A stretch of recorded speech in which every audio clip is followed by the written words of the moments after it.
All right, so let me go in the car and let's see if we can hear this horn.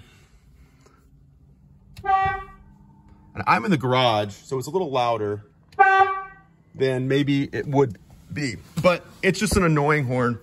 It's kind of wussy. And this is a 2023 model. The earlier Rivians had two horns down here. One of them was actually in this cutout, which no longer is just solid plastic. Now, the other horn is here, and it's just a wussy horn. I mean, I guess whoever sourced these horns didn't listen to one or didn't really care. They were just looking at the cost of a horn. I'm sure you can buy a better sounding horn for the same amount of money. I know you can, because I bought one. But this horn isn't going to do anything but make someone else just angry at you. And a horn, I know we don't use horns a lot nowadays. I mean, not where I live here, but there are a couple of times out there, maybe a year, that you need to push the horn. And the only point in the horn is to get someone's attention, to get them to stop doing whatever they're allegedly doing that's going to potentially cause harm to them or you.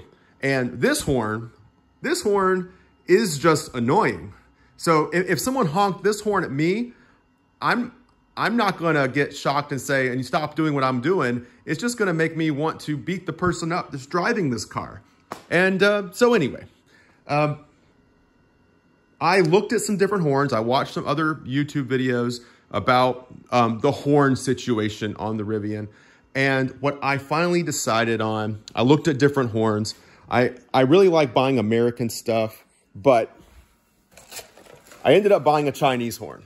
And the reason was the price, I mean, partly, but also this is on Amazon, the reviews. I'll try to post all of this stuff on the comment section, but this is just a Chinese horn from Amazon, and I think it was $15 for the set.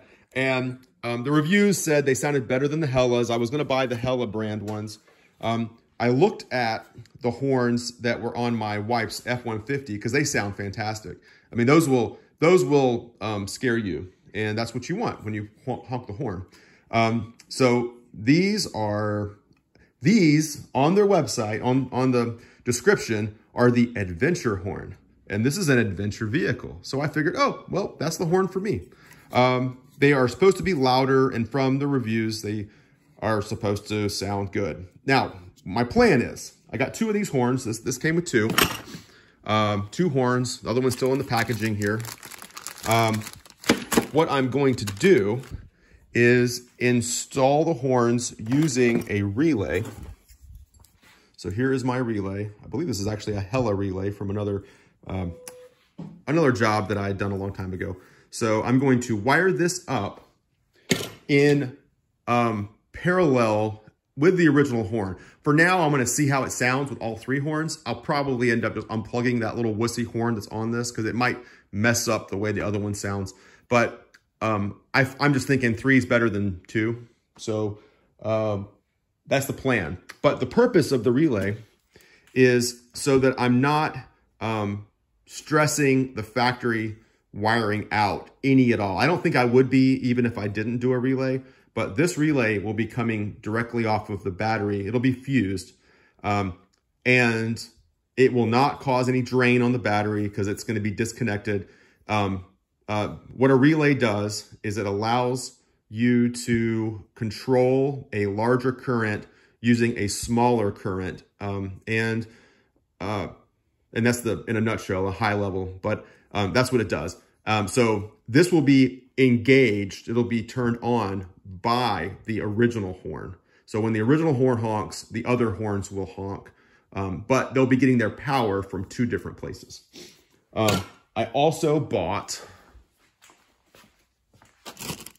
and somewhere in here in this mess of stuff, I bought the connectors. These are the connectors to connect to the original wiring harness. So my plan is I'm going to make a little harness so I don't have to cut any wires on this truck. So this will just plug right in on both sides. I've got the male and female connector here.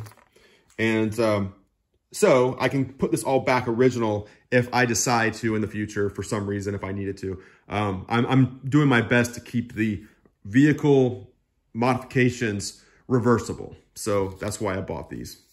You don't really need to do that. You could just cut and splice the wires, but you know, it doesn't cost a lot of money to do it where I can go back and retroactively make it back to original. Yeah, so I'm going to be working through that.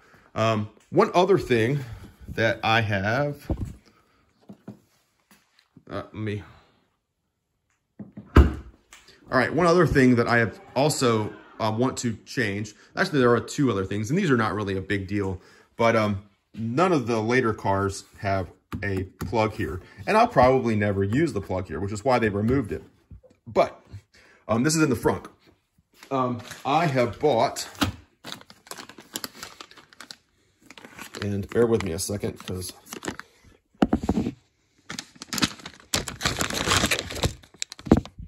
so I have bought, this is another Amazon purchase, a USB.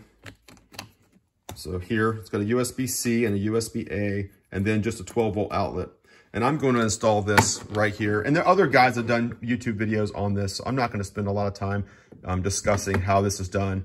But I'm going to install this while I have this frunk out and wire it up to the original wiring, because the original wiring is still there. I purchased the right pins to do this. I might do a video on it, but I mean, it'll just be another, there's already videos out there on this. So I don't know if it would actually add a whole lot of value if I added that. And then one other thing I'm planning on doing while this frunk is out is, and I haven't seen anybody talk about doing this, and there might be a reason why not, and I will figure that out on my own, I guess. But one Achilles heel of electric vehicles is that it has to have a low voltage battery, and Rivian opted with the traditional 12-volt battery, which, you know, I wish they had done something a little more modern, but they didn't. So the battery is here, and it is not a lithium battery. It is a lead acid battery. So we're going back to old school. The earlier versions had two batteries. They had a secondary battery here, and on the the driver's side, there was a primary battery. And the idea was, I think, that the secondary battery would keep, if the main battery died, then you'd have a backup battery, which would make sense. But that apparently did not work in real life. So this vehicle has a capacitor bank in place of the secondary battery. So it only has one battery. So what I'm thinking about doing, if this battery dies, this vehicle, you can't drive it. You have to have that small battery in order for the contactors, the relays, to engage the high voltage battery. And if there's no way to connect the high voltage battery, this big vehicle isn't going to go anywhere. So if that battery dies, there is a way to get underneath here and manually open the frunk, get in and jumpstart the battery. There's also another way to do it from the back. The manual tells you all this stuff, but it's a little bit, that's frustrating. And I know I've seen a couple of posts where people have been stranded on the side of the freeway, and you know, that's a real frustrating place to be. I mean, any breakdown in any vehicle is never ideal, but not the adventure you wanted in your adventure vehicle. So what I'm thinking about doing is installing this battery maintainer, not really to do what its job is. In a classic vehicle, this goes on the battery. You've got a positive with a fuse, and then a negative goes on the battery. You plug it in, and in fact, here's a classic vehicle here. I've got this thing plugged in. It's a battery maintainer, and you can see the cord running right over to the wall, and it is keeping this battery from going flat. So if I ever decide to drive this car, I can crank it up and drive it because I know the battery is going to be charged. That's what this thing is, and this is a smart one. It actually says it'll work with lithium batteries as well, which I am a little skeptical about. But for lead acid batteries, this is perfectly fine. So what I was planning on doing is wiring this up to the primary battery, or in this case, the only battery, 12-volt battery, running this cord somehow up here where it will be attached so it won't get in the way of anything, but in a way that I could access it from in front of the A pillar. And in the case that that battery goes flat, I could plug in an extension cord to this, and within probably a half an hour, that little 2-amp charger would probably give me enough juice in the battery to get the contactors going and make this vehicle move. And that's really the only reason. I'm not planning on having this car in storage for a long time, but that may be another use case would be if this thing's going to be parked for a month, you could have this little 2-amp charger maintaining the little battery, which is required to maintain the big battery. So anyway, there might be an engineer out there that's at Rivian that's going to be like, oh, you can't do that. Don't do it. Don't do it. But I'm going to experiment with it. I don't think I'm going to damage anything. But the real point of this charger here will be for a last resort. My battery's dead, and I just want to try to get some juice on it without having to jump the vehicle. So, and I'm going to do that when all this frunk's out. I've got the frunk out now, and if you want to watch a video on how to pull the frunk out, then go to the search bar in YouTube and you will find some guys that show you in detail how to pull it out. It took me, first time I pulled this out, it took me 3 minutes by myself. And I was going slow. Here is the frunk. This thing is huge. I never really noticed how big it was. And again, in the picture, you still might not see how large it is, but it's huge. I mean, the engineering to make that fit in that hole. I mean, it looks like on the floor, like, nah, that ain't gonna fit in that hole. So that's, yeah, kudos to the Rivian engineers for making that work. That's something. Got all the plastics off. I'm gonna clean all these up and ceramic coat them before I put them back in, just to make it easier. So, main reason I pulled this out was to install these beautiful adventure horns. So, most of the guys, I've watched all the YouTube videos that are out there on this subject, and everyone seems to be putting them over here on the driver's side fender well area, and or in trying to get them in this area here. There's really no space on the passenger side. It's filled up with washer bottle fluid, and anytime, and I spent the last 10 minutes just kind of staring at this area and trying to find a better place to maybe put the horns. The original horn is over here on the driver's side, and of course it's hard to see, but it is right down here, and I've already got it unplugged. So there is the plug, and it plugs in down there. It's not easy to get to. I mean, I could probably remove it, but I would probably not like to. And what's interesting is over here on the other side, and again, the lighting, it's so hard to make to light this area up and get the camera in there. There is still, and I don't know if I can get a good picture on it, but the hardware is still in place to mount the horn on this side, which surprises me a little bit because this clip, I'm trying to get on it. Yeah, right there. So that clip right there is doing nothing at all. It's just sitting there. And, that's a couple of cents.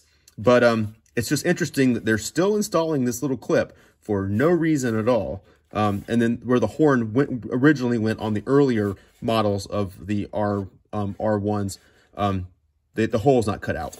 So you could mount a horn here if you could get in there and cut that opening out. The hardware's there for it.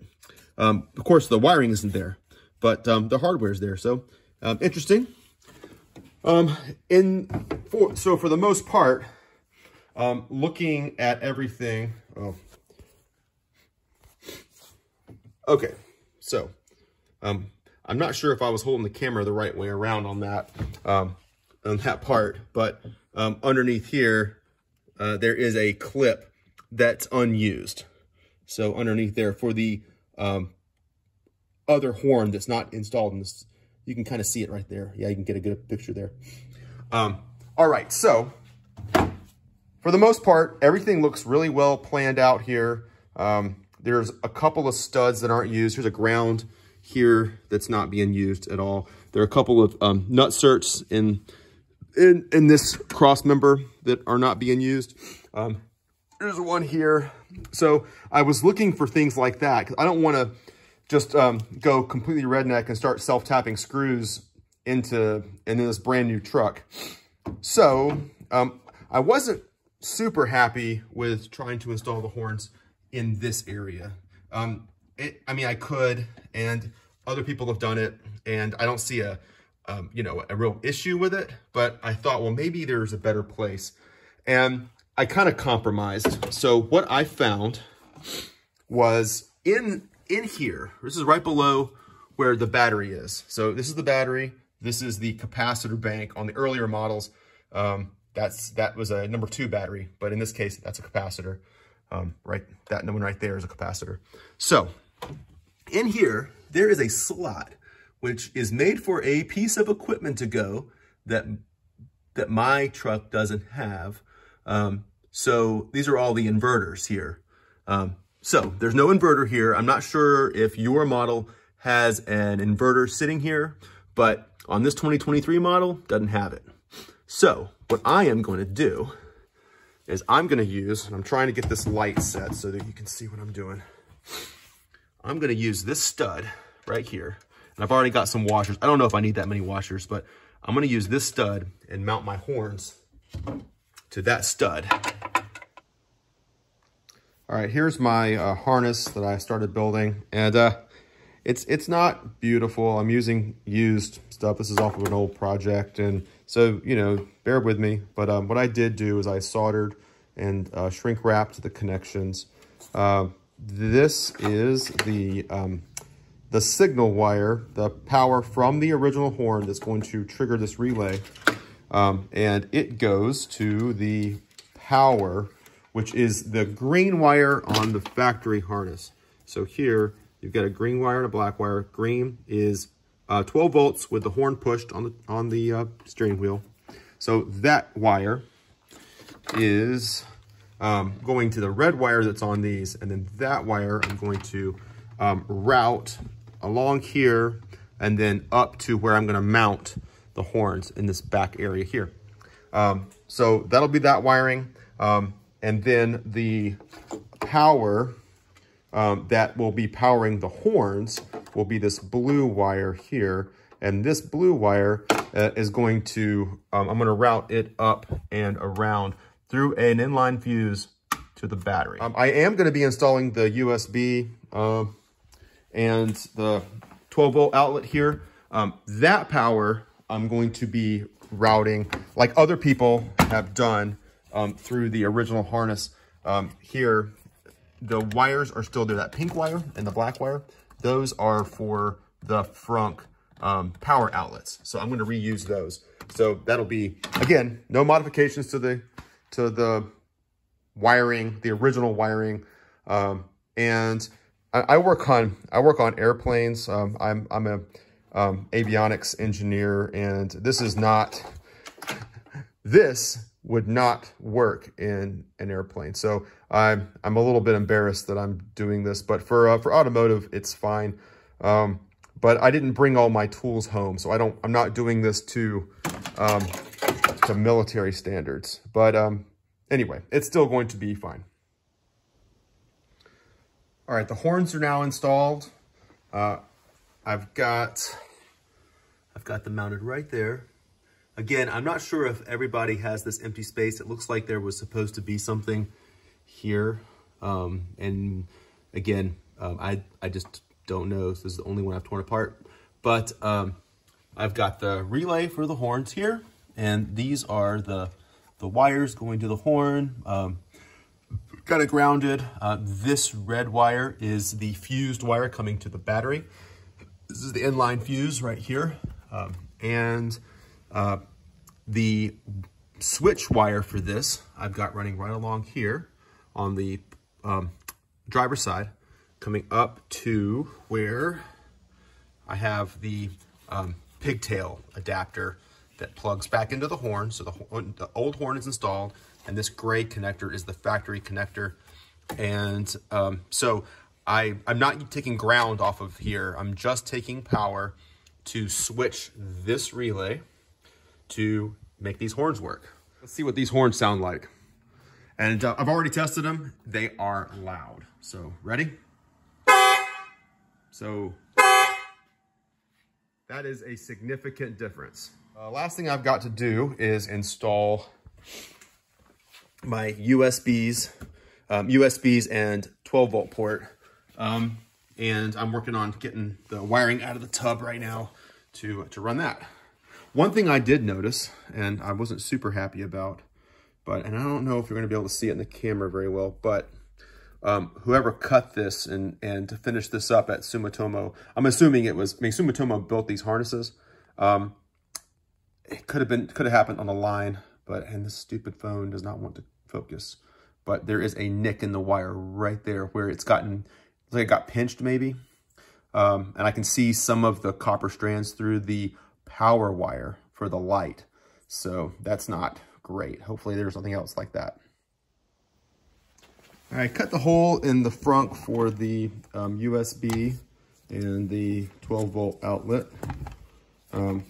So this is where the hole is. It's right over where the original one was and where the light is installed. Again, other people have done this video. It's nothing new. But what I used, so I set this in place. You've got to get these holes large enough to fit these nuts so that when it goes in place, it is nice and flush. So what I used for that was this huge drill stepper bit. And it's from Harbor Freight. I've used it for years. And this plastic is pretty easy to drill. So I was able to go in. I did have to go in and like waller the holes a little bit, just a tiny bit to make space. But you can see the holes, they're pretty clean.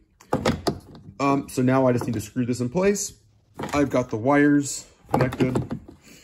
Now I've got to go through the grommet and then run my wiring along with the harness and then pin it into the original connector, put the frunk back in, and I'm done. All right, so I got my wiring done. I've got it pinned.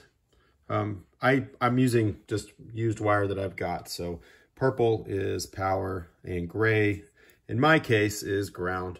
And then the green wire was already here. That's for the dome light. And then this black wire with the green stripe was the dome, not the dome light, but the frunk light wiring. So ran the wiring in here. I'm gonna put a little bit of silicone on this, and there are the new power ports.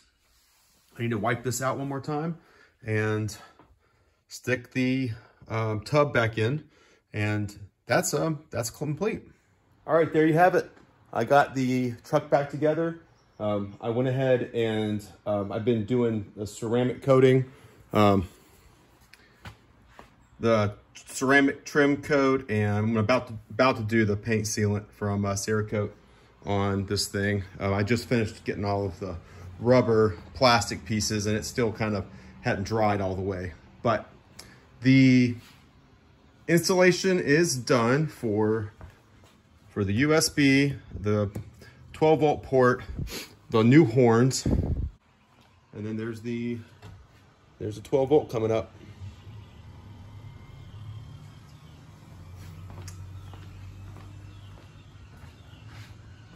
So after I get this one all ceramic coated, I'm gonna ceramic coat the lightning outside. But it's all filthy right now, so I can't do it at the moment. But thanks for watching, and I hope this was helpful. You know, these different videos I've done, I'm not really a whole lot more I'm planning on doing to this thing. I did order a roof rack, not that I ever will need it, but just in case I do need it. So that's coming, but I'm not gonna do a video about that. So, thanks for watching.